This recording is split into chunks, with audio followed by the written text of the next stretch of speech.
прошлом году Ижемская детская школа искусства отметила свой 60-летний юбилей. Как и несколько десятилетий назад, сегодня образовательное учреждение является центром культурной жизни села и притягивает юные таланты со всего района.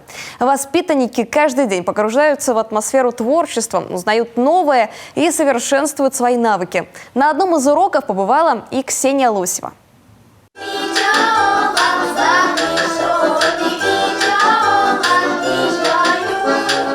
На сцене воспитанницы и преподаватели Шилиюрского отделения Ижемской детской школы искусств. Учреждение дополнительного образования появилось в небольшом поселке всего 15 лет назад, но уже успело завоевать сердца зрителей. Творческие коллективы и солисты участвуют в конкурсах, в том числе и российского уровня, а еще с удовольствием выступают на праздниках в родном Ижемском районе. В репертуаре песни на коми и русском, некоторые из них авторские, написаны самими преподавателями школы искусств. К выходу на сцену юные таланты готовятся серьезно, посвящая репетициям и занятиям большую часть своего свободного времени. У детей, кроме вокала и хора, есть уроки музыкальная грамота, слушание музыки, инструмент по выбору – это фортепиано, и народное творчество, то есть 6 уроков в неделю. У нас девочки, например, очень любят костюмы, нравятся пояса.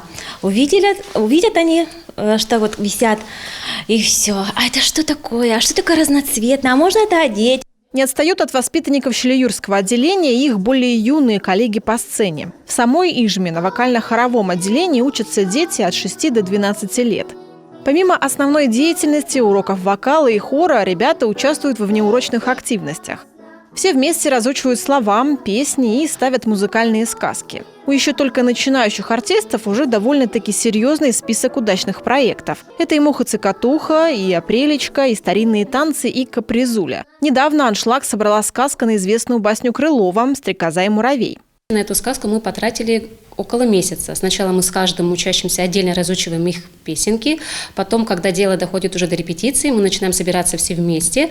Ну и порядка 3-4 репетиций нам достаточно, чтобы вот поставить уже полную сказку. Дети, они маленькие же, непосредственные, поэтому они очень легко вживаются в роль, очень легко как-то вот в них можно найти отклик на все эти роли. Совсем недавно Ижемской детской школе искусств исполнилось 60 лет. Несмотря на такой солидный возраст, учреждение идет в ногу со временем, стараясь совместить накопленный опыт и уже сложившиеся традиции и современные технологии. Так, помимо музыкального, здесь открыли художественное и декоративно-прикладное отделение. Все для того, чтобы ребята из самого села и близлежащих деревень могли попробовать себя в разных видах творчества и найти дело по душе. Так, например, ученица Олеся Ануфриева вот уже 2-й год занимается плетением из бересты. Нравится делать картины, именно вырезать всякие детали и их приклеивать, делать из них картину. Все азы популярного на Руси и в коме ремесла Олеся, как и другие воспитанники школы, познает под чутким руководством преподавателя. Для того, чтобы из полосок бересты получилось красивое изделие, нужна хорошо развитая моторика рук, терпение и усидчивость. А еще без любви к своему делу здесь никуда, делится педагог. 4 года обучения.